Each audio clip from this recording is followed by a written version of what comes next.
تو یہ جو اجماع ہے نا، اجماع امت، یہ مستقل ایک دلیل ہے. اگر کوئی کہے نا حدیث دکھاؤ تو ہم قرآن کی آیت دکھا دیتے ہیں آپ کو.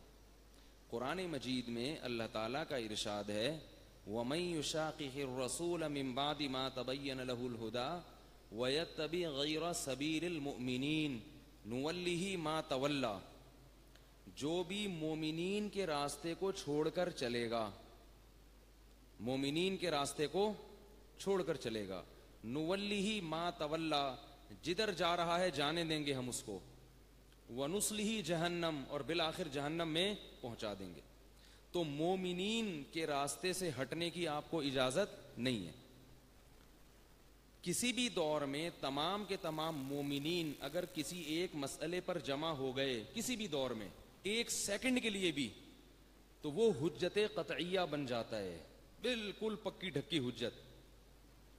اب اگر کوئی بھی دور مسلمانوں میں ایسا آیا ہو کہ اس دور میں پوری امت کے علماء کا کسی مسئلے میں ایک ہی فتویٰ ہو اور اس کے مخالف فتویٰ اس دور میں موجود نہ ہو، تو ایک سیکنڈ کے لیے بھی ایک دور اگر ایسا آ گیا تو اب اس مسئلے میں قیامت تک تبدیلی نہیں ہو سکتی، کیونکہ وہ مومنین کا راستہ بن گیا ہے.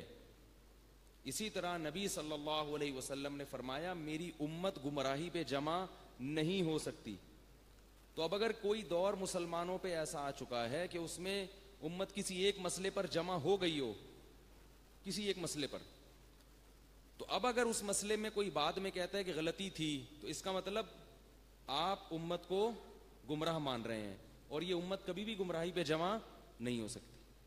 بات آئی سمجھ میں؟ تو یہ جو اجماع امت ہے نا، کہ کوئی بھی دور ایسا آیا ہو، ضروری نہیں آج کا دور ہو، آج سے پہلے، اس سے پہلے، صحابہ، تابعین، کوئی بھی دور، کبھی بھی امت ایسا نہیں ہو سکتا کہ ایک سیکنڈ کے لیے گمراہی پر جمع ہو گئی ہو. تو میں نے جو دلیل دی تھی وہ یہ دی تھی کہ صدیوں تک ایسا ہوا ہے کہ بعض مسائل ایسے ہیں کہ صدیوں تک اس میں کسی عالم نے اس مسئلے میں اختلاف نہیں کیا. تو بعد میں اگر کوئی اختلاف کرے گا تو چاہے ہمارے پاس اس کو رد کرنے کے لیے حدیث ہو یا نہ ہو، پھر بھی ہم اس مسئلے کو کیا قرار دیں گے؟ غلط. بھئی اس میں تو امت جمع ہو گئی ہے نا. اسی سے تراویح کا مسئلہ بھی حل ہوا نا. جو بعض لوگ کہتے ہیں کہ تراویح اسلام میں ہے ہی نہیں، نبی نے تو 3 دن پڑھی تھی اور پڑھ کے چھوڑ دی تھی. آج کل بہت اس طرح یوٹیوب پہ کلپ آ رہے ہیں کہ تراویح نہیں ہے سرے سے،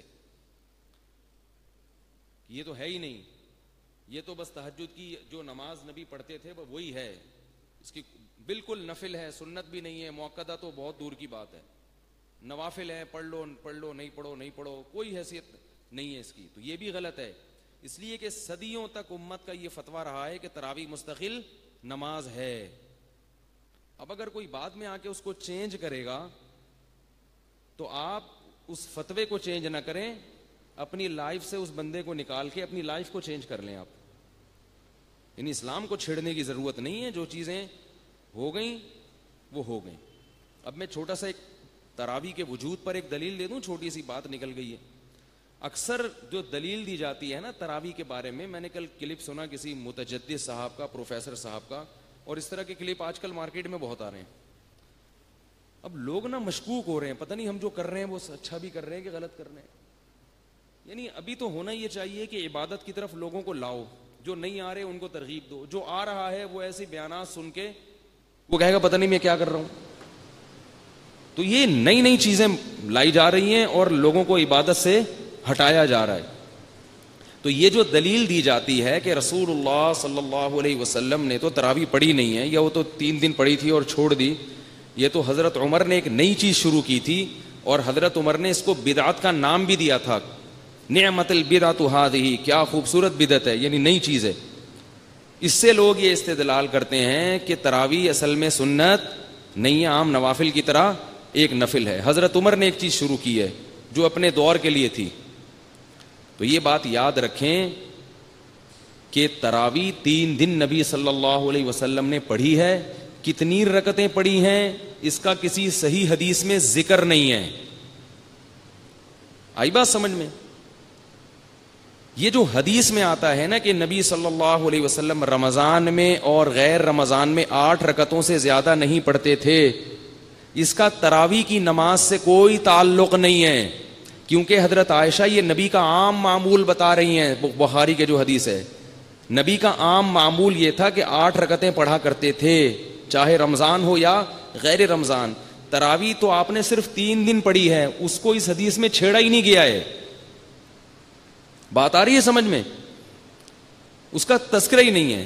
دوسری بات یہ کہ خود یہ حدیث دوسری حدیثوں کے بھی خلاف ہے, بخاری کی حدیث, کیونکہ حدیث سے ثابت ہے کہ نبی صلی اللہ علیہ وسلم نے تہجد میں 8 سے زیادہ رکعتیں بھی پڑھی ہیں, اور یہ بھی حدیث سے, صحیح حدیث سے ثابت ہے کہ نبی صلی اللہ علیہ وسلم کان یجتہد فی رمضان ما لا یجتہد فی غیرہ. رمضان میں آپ صلی اللہ علیہ وسلم رات کے وقت میں جتنی عبادت کرتے تھے عام معمول میں اتنی نہیں کرتے تھے, عام معمول سے زیادہ ہوتی تھی عبادت. تو اس حدیث سے بھی یہ حدیث ٹکرا رہی ہے. تو یہ کیسی بات ہے کہ آپ ایک حدیث کو لے رہے ہو اور دوسری کو چھوڑ رہے ہو؟ اس حدیث سے کیا پتہ چلتا ہے کہ رمضان میں رکعتوں کی تعداد زیادہ ہوتی تھی. تو یا تو دونوں حدیثیں ٹکرا رہی ہیں تو دونوں کو استدلال مت کرو, یا پھر ایک سے کر رہے ہو تو دوسرے سے کیوں نہیں کر رہے. تو جب رمضان میں نبی زیادہ عبادت کر رہے ہیں, اس کا مطلب عام دنوں میں اگر 8 ہو رہی ہیں تو رمضان میں 8 سے زیادہ ہو رہی ہیں. آپ یہ کہہ سکتے ہیں کہ رمضان میں بھی 8 تھیں مگر لمبی تھیں. یہ اس لیے غلط ہے کہ حضرت عائشہ نے جب نبی کی سنت بیان کی ہے نا عام دنوں میں کہ 8 رکعتیں پڑھتے تھے, تو فرمایا فلا تسأل عن حسنہن وطولہن, اتنی لمبی ہوتی تھیں اور اتنی خوبصورت ہوتی تھی کہ پوچھو مت مجھ سے. تو پتا چلا کہ عام دنوں میں نبی کی وہ رکعتیں بہت لمبی ہوتی تھیں. تو اب رمضان میں کیا ہوگا کہ رکعتیں لمبی نہیں ہوں گی بلکہ رکعتوں کی تعداد زیادہ ہو جائے گی. آئی بات سمجھ میں؟ یہ قرینہ ہے اس پر. اور پھر اس پر ایک اور قرینہ یہ ہے کہ نبی نے جب 3 دن پڑھنے کے بعد چھوڑی تو حضرت عمر نے شروع کی ہے. بعض لوگ یہ کہتے ہیں حضرت عمر نے اس کو ابتدا اس کی حضرت عمر نے کی ہے, یہ بھی غلط ہے. یہاں سے یہ دیکھو, میں اس لیے بتا رہا ہوں, یہ جو آج کل کلپ آ رہے ہیں نا شارٹ, یہ بڑی گڑبڑ کرتے ہیں. کہیں نہ کہیں سے جان کر, بعض تو جان کر رہے ہوتے ہیں, ان کو تو بٹھایا ہی تخریب کالی کے لیے گیا ہے کہ امت میں توڑ پیدا کرو. اور بعضوں کے پاس علم میں تعمق نہیں ہے, گہرائی نہیں ہے. علم سرسری بہت ہے, حدیثوں کے نمبر بھی یاد ہیں اور یہ بھی, لیکن گہرائی نہیں ہے. تو یہ کہا جاتا ہے کہ حضرت عمر نے شروع کیا ہے. حضرت عمر نے شروع نہیں کیا. حدیث میں آتا ہے کہ حضرت عمر جب مسجد میں آئے تو لوگ ٹولیوں کی شکل میں نماز پڑھ رہے تھے. اس کا مطلب یہ کام پہلے سے ہو رہا تھا. اور یاد رکھو, صحابہ قطعاً کوئی ایسا کام اپنے طور پہ نہیں کر سکتے جس کا محمد صلی اللہ علیہ وسلم سے ثبوت نہ ملتا ہو. آپ یہ کہہ سکتے ہیں کہ وہی تہجد کی نماز تھی تو صحابہ جماعت سے پڑھ رہے تھے ٹولیوں کی شکل میں. تو عام دنوں میں کوئی تہجد کی نماز جماعت سے ٹولیوں کی شکل میں پڑھے تو وہ بدعتی کہلائے گا کہ نہیں کہلائے گا؟ اسے کہا جائے گا کہ نبی صلی اللہ علیہ وسلم نے تو تہجد گھر میں پڑھی ہے, اس میں اگر کوئی 1-2 افراد جماعت میں شریک ہو گئے تو ہو گئے, باقاعدہ جمع نہیں ہوا. اسی طرح مسجد میں بھی آپ صلی اللہ علیہ وسلم اگر کوئی مسجد میں تہجد پڑھنا چاہتا ہے تو کنارے پہ کھڑا ہو جائے, پڑھ لے, 1-2 آدمی اس کے ساتھ ہو جائیں. تو یہ رمضان میں کیوں اہتمام ہو رہا ہے؟ رمضان کے علاوہ تو نہیں پڑھتے تھے اس طرح.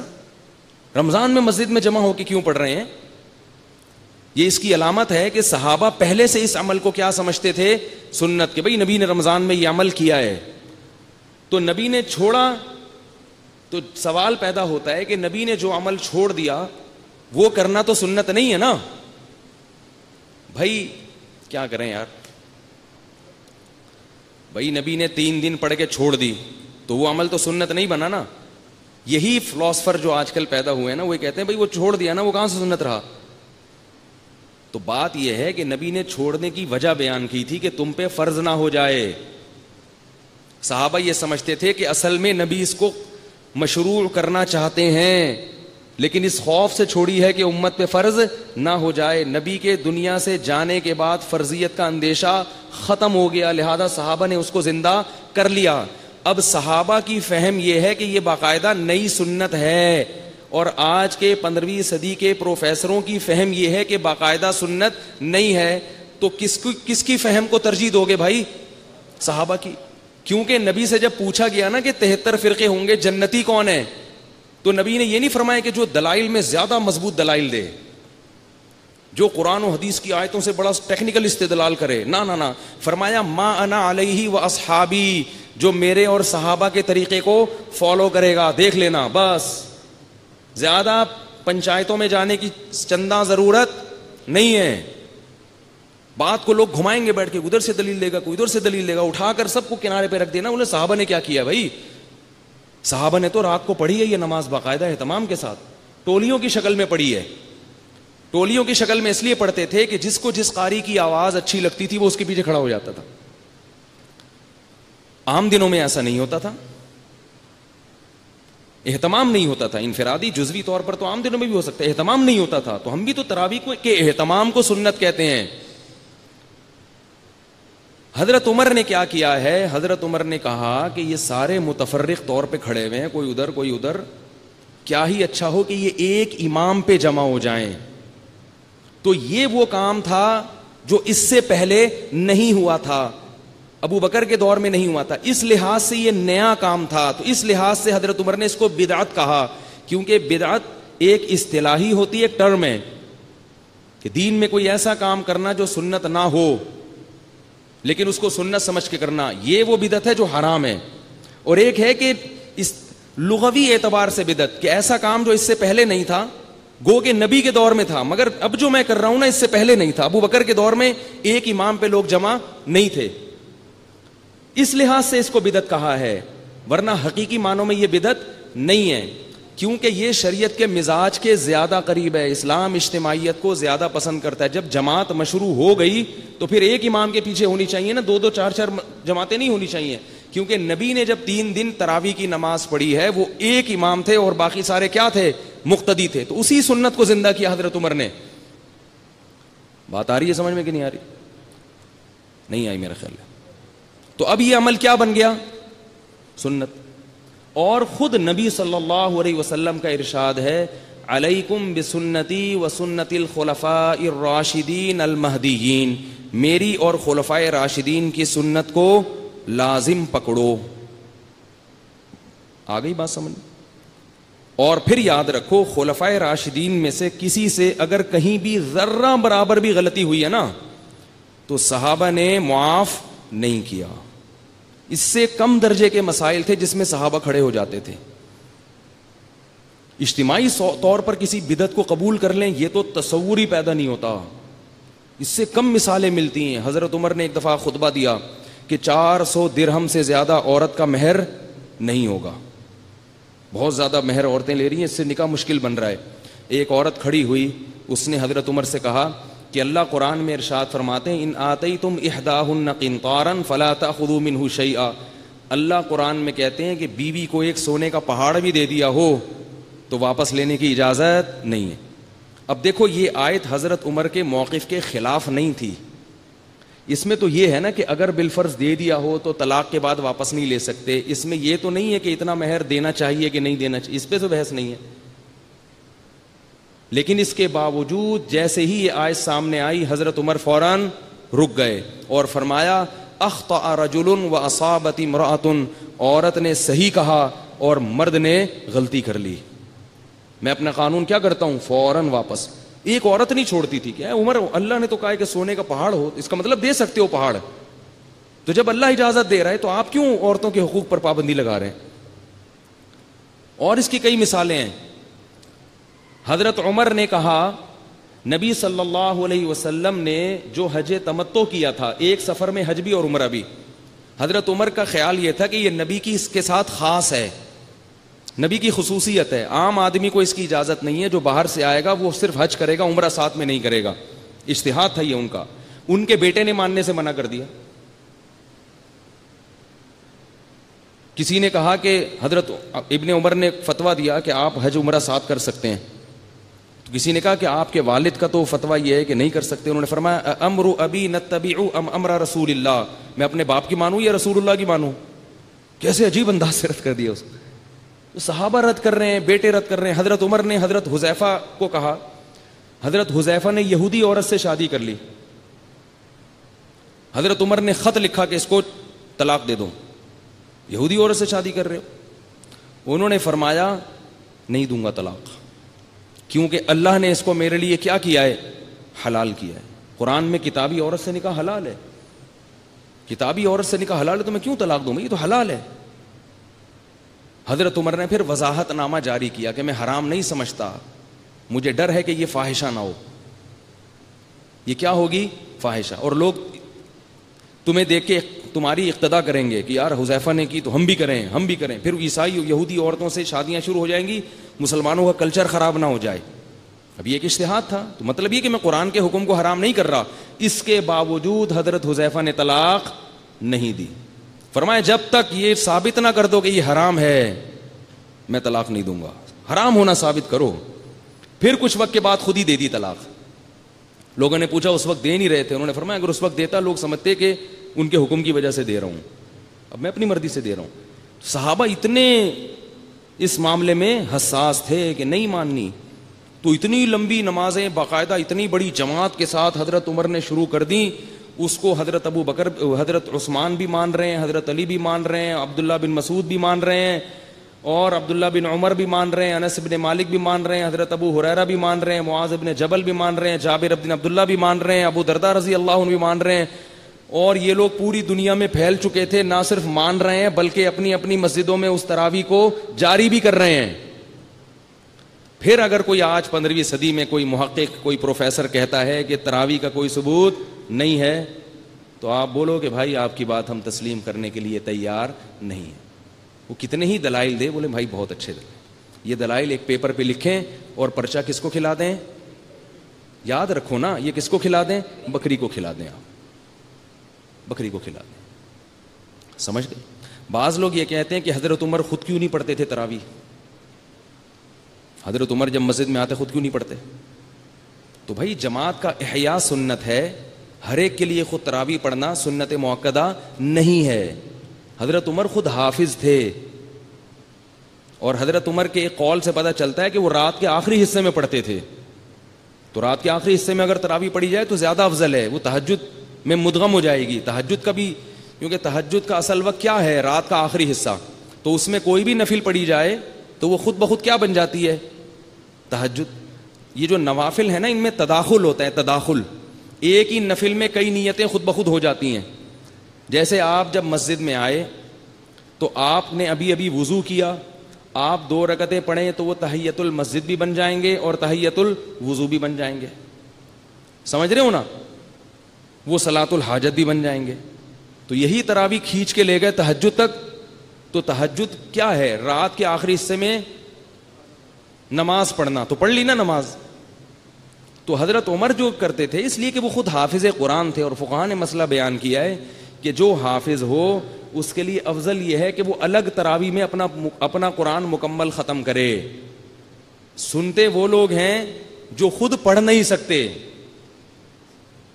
تبھی تو صحابہ کرام، اس کی بھی دلیل ہے نا کہ صحابہ کرام کو جو اچھا قاری نظر آتا تھا اس کے پیچھے پڑھتے تھے۔ قاری کہتے اس کو تھے جو حافظ بھی ہو، سمجھ رہے ہو؟ تو جو خود حافظ تھے ان کو کیا ضرورت تھی؟ حضرت عثمان بھی حافظ، حضرت علی بھی حافظ۔ اور اگر پھر بھی نہیں پڑھتے ہوں تو تراویح کی جماعت قائم کرنا تو سنت مؤکدہ ہے، مگر ہر ایک کا اس میں شامل ہونا سنت مؤکدہ نہیں ہے۔ انفرادی بھی پڑھی جا سکتی ہے لیکن بہت بڑی فضیلت سے محروم ہو جائے گا۔ اب پھر اگلا سوال یہ ہوتا ہے رکعتیں کتنی تھیں؟ یہ تو میرا ایک پورا بیان یوٹیوب پہ موجود ہے، وہ کتنی رکعتیں حضرت عمر نے پڑھوائی تھیں۔ اس میں 2 رائے ہیں، بعض علماء کہتے ہیں 8 رکعتیں ہیں، اور جمہور ائمہ 4 اور جمہور کیا کہتے ہیں؟ 20 رکعتیں۔ تو اس پہ دلائل ہیں، بڑے معرکۃ الآراء مسئلہ ہے۔ میں چھوٹی سی ایک بات کر کے بس اصل موضوع جو ہے نا میرا، وہ اس پہ میں آتا ہوں، جو آج ابراہیم علیہ السلام کا میں نے موضوع ختم کرنا ہے۔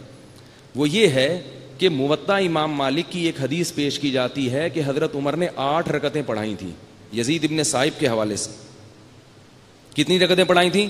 8 رکعتیں حضرت عمر نے، اور 3 وتر تھے، تو ٹوٹل 11 رکعتیں۔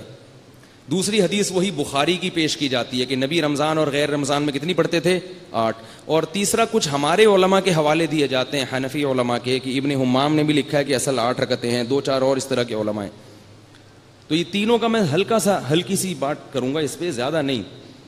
بخاری کی حدیث کا تو میں جواب دے چکا ہوں بیان کے شروع میں، کہ اس کے خلاف دوسری حدیث بھی ہے کہ نبی رمضان میں زیادہ عبادت زیادہ کرتے تھے. دوسرا پھر اس کے مخالف دوسری یہ حدیثیں بھی ہیں جن میں 8 سے زیادہ رکعتوں کا بھی ذکر ہے.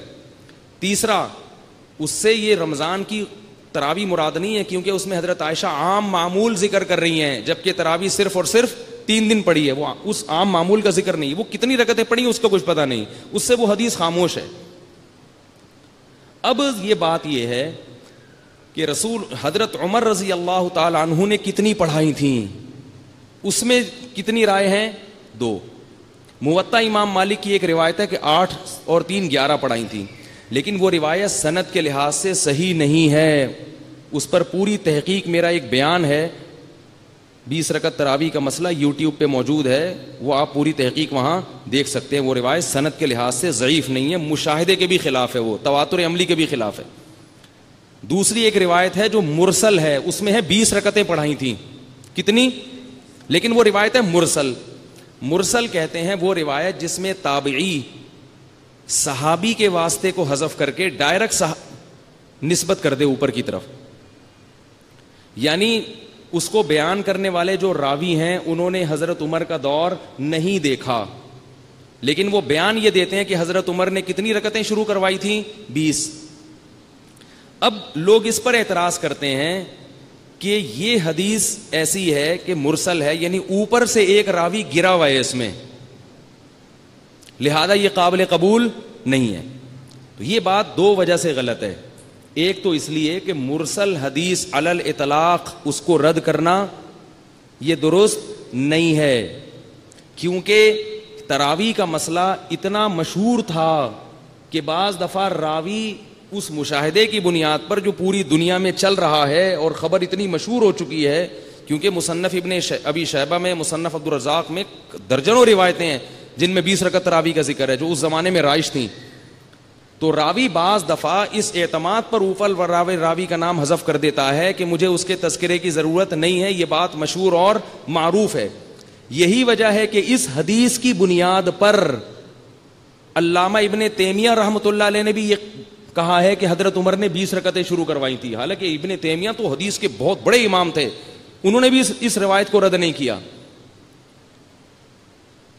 انہوں نے بھی اس روایت کو رد نہیں کیا. اور بڑے بڑے علامے جو حدیث کے بڑے بڑے امام گزرے ہیں انہوں نے بھی اس کی بیس پر کیا کہا ہے کہ کتنی شروع کروائی تھیں؟ 20. اور اگر آپ ان دونوں روایتوں کو نہ مانیں, آپ کہنا 8 والی کو وہ بھی ضعیف ہے اور یہ 20 والی بھی ضعیف ہے, میں دونوں کو نہیں مانتا, تو دونوں کو نہیں مانے آپ. اب ہمارے پاس کیا رہ جاتا ہے؟ تواتر عملی. اگر یہ 20 سنت نہیں ہے تو جب امت میں 20 شروع ہوئی تھی, حالانکہ اصل تو 8 تھیں, جس دن 20 شروع ہوئی پوری دنیا میں اس دن اس امت کے علماء نے احتجاج کیوں نہیں کیا؟ محمد بن قاسم جب ہندوستان میں آئے تھے تو صرف تلوار لے کے آئے تھے یا تراویح کی نمازیں بھی لے کر آئے تھے؟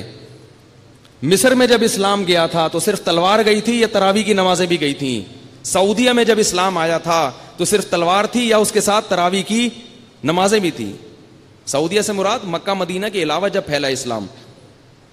تو ہم ماضی میں جتنا چلتے چلے جاتے ہیں, ماضی میں ہمیں کیا ہوتا ہے کہ 8 رکعتیں غائب ہوتی نظر آئیں گی. اور پوری دنیا میں علامہ شامی نے تو لکھا ہے 150 سال پہلے کہ پوری دنیا میں اس وقت کتنی نمازیں, کتنی رکعتیں ہو رہی ہیں, مکہ میں, مدینہ میں, دمشق میں, شام میں, مصر میں, ترکی میں, ہر جگہ. اور حرم تو اس کا جیتا جاگتا ثبوت ہے, حرمین.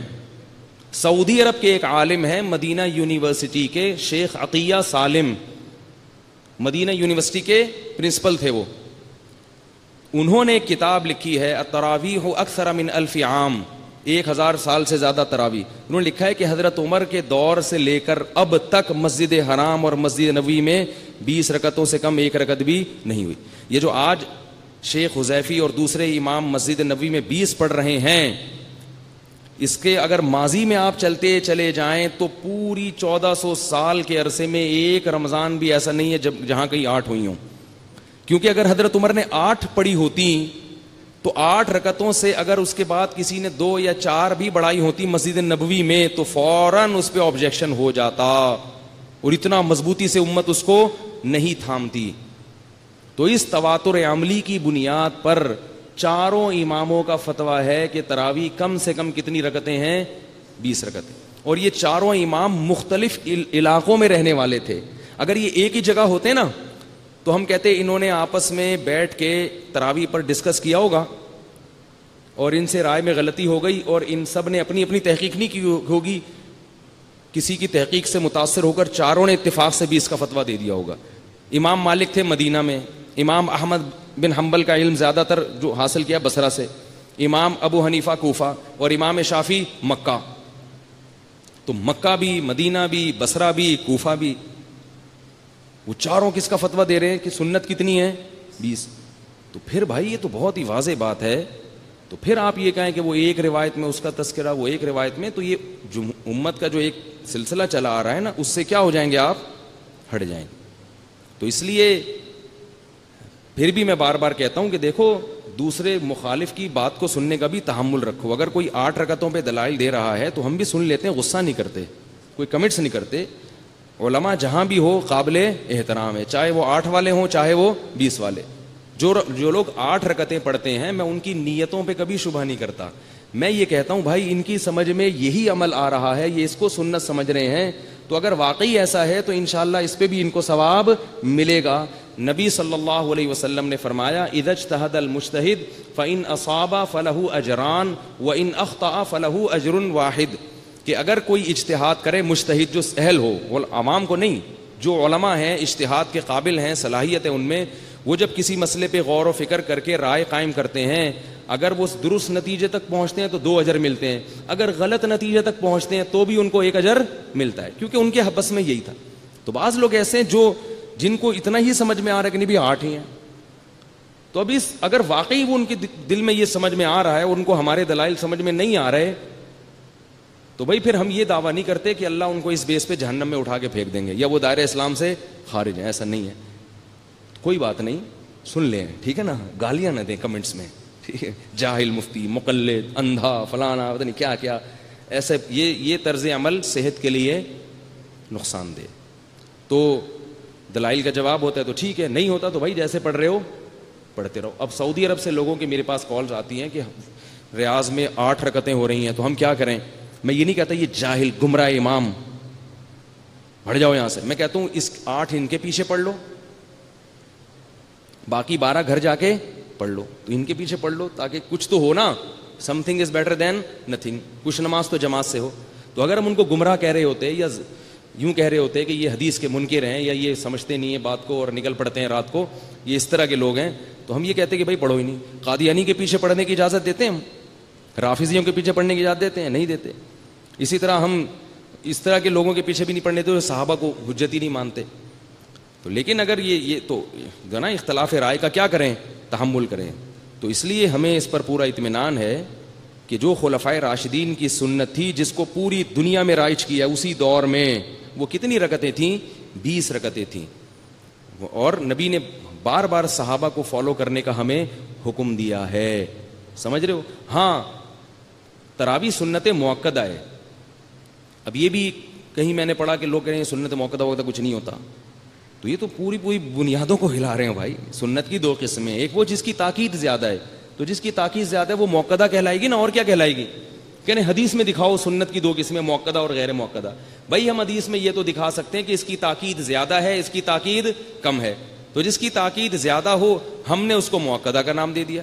آپ اگر کوئی اور نام دینا, انگلش میں کوئی نام دینا چاہتے ہو تو انگلش میں کوئی نام دے دیں. تو نام دینے میں بھی حدیث دکھائیں. یہ تو ایسے ہی ہو گیا جیسے آپ کا نام کیا ہے بھائی, تنویر بھائی, آپ بدعت ہو. یہ کیوں بدعت کہہ رہے ہیں, آپ اپنا نام حدیث میں دکھاؤ تنویر. تو بھائی نام تو کوئی بھی کسی کو کچھ بھی, ٹرم جو ہے نا, ٹرم لا مشاہتہ فی الاصطلاح, کوئی بھی ٹرم وضع کرنے میں کوئی بخل نہیں ہے, کوئی بھی کچھ. بعض لوگ یہ بھی کہتے ہیں کہ واجب کہاں سے نکالا, وطر واجب ہوتے ہیں کہاں سے نکالا. کل میں کسی پروفیسر صاحب کا بیان سن رہا تھا یوٹیوب پہ, انہوں نے کہا یہ واجب کچھ نہیں ہوتا, صرف فرض ہوتا ہے اور نفل ہوتی ہے, بس واجب کچھ نہیں ہوتا. بھائی وطر ایک ایسی نماز ہے جو فرض تو نہیں ہے, کیونکہ نماز فرض کتنی ہے 5, لیکن اس کے چھوڑنے کی اجازت بھی نہیں ہے. حضرت علی سے کسی نے پوچھا کیا میں وطر پڑھوں یا چھوڑ دوں, انہوں نے فرمایا کہ یہ ایسے فرض تو نہیں ہے جیسے فرض نماز, لیکن تمہارے نبی کی یہ سنت ہے, لا ينبغي لأحد ان يتركه, کسی کے لیے کیونکہ یہ سیاق و سباق بتا رہا ہے کہ تمہیں ترک کرنے کی اجازت نہیں ہے. یہاں لا ينبغي کا لفظ اسلاف کی زبان میں وجوب کے معنی میں استعمال ہوتا تھا کہ لازم ہے. کیونکہ اگر یہ حضرت علی چھوڑنے کی اجازت دے رہے ہوتے تو پتہ کیا کہتے کہ فرض نہیں ہے لہذا چاہو تو پڑھو چاہو تو چھوڑ دو. انہوں نے فرمایا لا ینبغی لا ینبغی. اسی سے امام ابو حنیفہ نے کیا ایک اصطلاح وضع کر لی کہ بھائی ہمیں کچھ عبادتیں ایسی ملتی ہیں جو فرض تو نہیں ہے لیکن ایسا بھی نہیں ہے کہ وہ بہت ہی ہلکی ہوں. تو اس کے لیے امام ابو حنیفہ نے پبلک کو سمجھانے کے لیے ایک ٹرم وضع کر لی, اس کو واجب کا نام دے دیا. تو یہ اصطلاح ہے بھائی. تو اب وطر کو ہم کہتے ہیں کہ بھائی چھوڑنا جائز نہیں ہے, لیکن اگر چھوڑ دی تو ایسا نہیں ہوگا جیسے فرض نماز چھوٹ گئی آپ سے. تو واجب سے کم درجہ ہوتا ہے سنت مؤکدہ کا, وہ تراویح ہے. فجر کی 2 سنتیں ہیں, ظہر کی 4 سنتیں ہیں, یہ سنت ہیں مگر ان کی تاکید عام سنتوں سے زیادہ.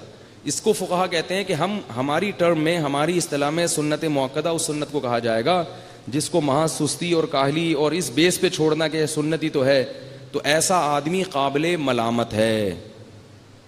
یہ نہیں کہا کہ گناہگار ہوگا, فرمایا قابل ملامت ہے اور گناہ کا خطرہ ہے. خطرہ ہے کہ نبی نے اہتمام کیا, صحابہ کرام نے اہتمام کیا, اس کو رائج کیا اور آپ اس کو بالکل اہمیت ہی نہیں دیتے. چلو جماعت سے نہیں پڑھتے, اپنے طور پہ پڑھ لیں, تھکاوٹ بھی نہیں ہے, طبیعت میں نشاط بھی ہے, بالکل آپ اس کو اڑائے چلے جا رہے ہیں, تو قابل ملامت ہے. ایسے آدمی کو ملامت کی جائے گی بھائی صاحب رمضان ہے بھائی کچھ تو خیال کرو. ہم یہ تھوڑی کریں گے ڈنڈے ماریں گے اس کے سر پہ, ہم کیوں نہیں آ رہا بھائی ڈنڈے تو فرض نماز چھوڑنے والے کے سر پہ مارے جائیں گے, لیکن ہم نہیں ماریں گے, حکومت مارے گی. تو تراویح چھوڑنے والے کے سر پہ ڈنڈے نہیں مارے جائیں گے, اس کو تانا دیا جائے گا یار رمضان ہے یار کچھ خیال کرو. تو بس ہم بھی یہی کہہ رہے ہیں نا. لیکن اس پہ بھی پروفیسر صاحب ہیں, انہوں نے پورا مولویوں کے خلاف ایک کلپ بنا دیا, پتہ نہیں کہاں سے نکالی تراویح, سنت مؤکدہ کہاں سے نکالے, کچھ بھی نہیں ہے. تو ملامت ہے, تو ملامت میں یہی ہے کہ ممبر پہ بیٹھ کے امام صاحب بھی تانا دے سکتے ہیں, بھائی کیا کر رہے ہو, کیوں نہیں پڑھ رہے. آئی بس ہمیں جیسے فجر کی 2 سنتیں چھوڑ دو, بلا وجہ چھوڑ دو, تو قابل ملامت ہے یا نہیں ہے. تو اب یہ مسئلہ سمجھنے کہ تراویح سنت مؤکدہ ہے, کبھی اگر چھوٹ جائے کبھی کبھار تو کوئی حرج نہیں ہے. چھوڑنے کا معمول بنانا یہ غلط ہے. کبھی تھکاوٹ ہے یا سفر ہے, بعض دفعہ ایسے ہوتا ہے تھکے ہوئے آئے ہیں, بالکل اٹھا ہی نہیں جا رہا, پولیس بلوانی پڑے گی ان کو اٹھانے کے لیے, تو ایسی صورت میں چھوڑنے کی گنجائش ہے. لیکن ایک بات یاد رکھو, یہ جو سنت مؤکدہ ہیں یہ یا تراویح ہے خاص طور پر, جو پڑھتا ہے وہ پڑھتا ہے, جو چھوڑتا ہے وہ نہیں پڑھتا. تجربہ یہ ہے, درمیان والا طبقہ میں نے اپنی زندگی میں نہیں دیکھا کہ میں تو کچھ پڑھ لوں گا کچھ چھوڑ دوں گا پھر 2-4 دن میں غائب. کیونکہ نبی صلی اللہ علیہ وسلم کی سنت یہ تھی کہ آپ صلی اللہ علیہ وسلم جب کسی کام کو کرتے تھے تو کیسے کرتے تھے, دل جمی کے ساتھ. تو اگر ہمت کر کے آپ نے کہا نا پورے رمضان میں پابندی سے پڑھوں گا تو پڑھ لو گے, اگر یہ کہا کہ چھوڑنے کی بھی اجازت ہے پڑھنے کی بھی اجازت ہے, تو چھوڑنے والا کام زیادہ ہوگا, پڑھنے والا شروع میں تھوڑا ہوگا, وہ بالکل ہی غائب ہو جائے گا, پھر 27ویں رات کو تھوڑا سا دوبارہ ہو جائے گا. ٹھیک ہے نا, بس اتنا ہی ہوگا. اس لیے جب صحابہ نے اس کا اہتمام کیا پابندی کے ساتھ, تو پھر آپ بھی پابندی سے کے ساتھ کریں. ٹھیک ہے نا. خاص طور پہ وہ لوگ جن کو قرآن یاد نہیں ہے, ان کو تو قرآن سننے کا تراویح میں موقع مل رہا ہے, وہ تو پورے سال اس طرح سے قرآن نہیں سن سکتے بھائی, وہ تو یہ موقع ہاتھ سے ضائع نہ جانے دیں. تو اب یہ سمجھ میں آ گیا تراویح کا مسئلہ. اور یہ جو پھر بھی میں بار بار کہتا ہوں, لڑو نہیں اللہ کا واسطہ. جو 8 پڑھ رہا ہے نا وہ بھی ہمارے لیے قابل احترام ہے, اور ہم 8 والوں سے بھی کہتے ہیں کہ ہم کو بھی انسان کا بچہ سمجھو. آئیے ہم بھی مسلمان ہیں, نبی صلی اللہ علیہ وسلم کا کلمہ پڑھتے ہیں, ہمیں کافر مشرک قرار مت دو. یہ گزارش ہی کر سکتے ہیں, باقی گورنمنٹ کی طرف سے کوئی پابندی نہیں ہے, کوئی کسی کو بھی کسی بھی وقت دائرہ اسلام سے نکال سکتا ہے. میرے جب لوگ فون پہ خون چوستے ہیں نا, بار بار کہتے ہیں اس نے یوں کہا, اس نے یوں کہا, آپ بتائیں. میں نے کہا بھائی اس لیے اس نے کہا کہ گورنمنٹ کی طرف سے اس کو ایسا کہنے پر کوئی پابندی نہیں ہے. اب ایک خاتون کا فون آیا, میرے میاں نے مجھے یوں کر کے طلاق دی ہے, میرے میاں نے دی ہے, بتائیں میں کیا کروں. میں نے کہا اس لیے دی ہے, مجھے ڈانٹ رہی ہیں. ٹھیک ہے نا. جب بار بار میں نے کہا بھائی وہ انہوں نے اس لیے دی ہے کہ گورنمنٹ کی طرف سے کوئی پابندی نہیں ہے, ان پر دے دی. اب مسئلہ یہ کہ دینے کے بعد پوچھیں کہ اب کیا ہے, ہو گئی کہ نہیں ہو گئی.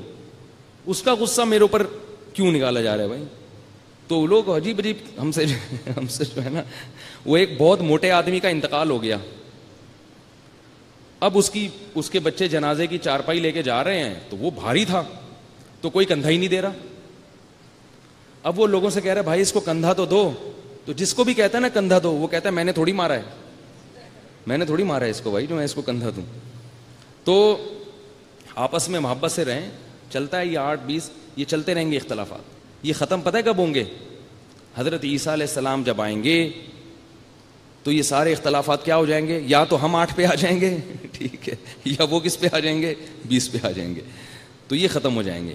تو اس سے پہلے ہم جو کام انہوں نے کرنا ہے ہم کیوں کریں؟ ہم تو یہ کوشش کریں گے بھئی جو ہماری سمجھ میں آ رہا ہے ہم تو اس کو فالو کریں گے.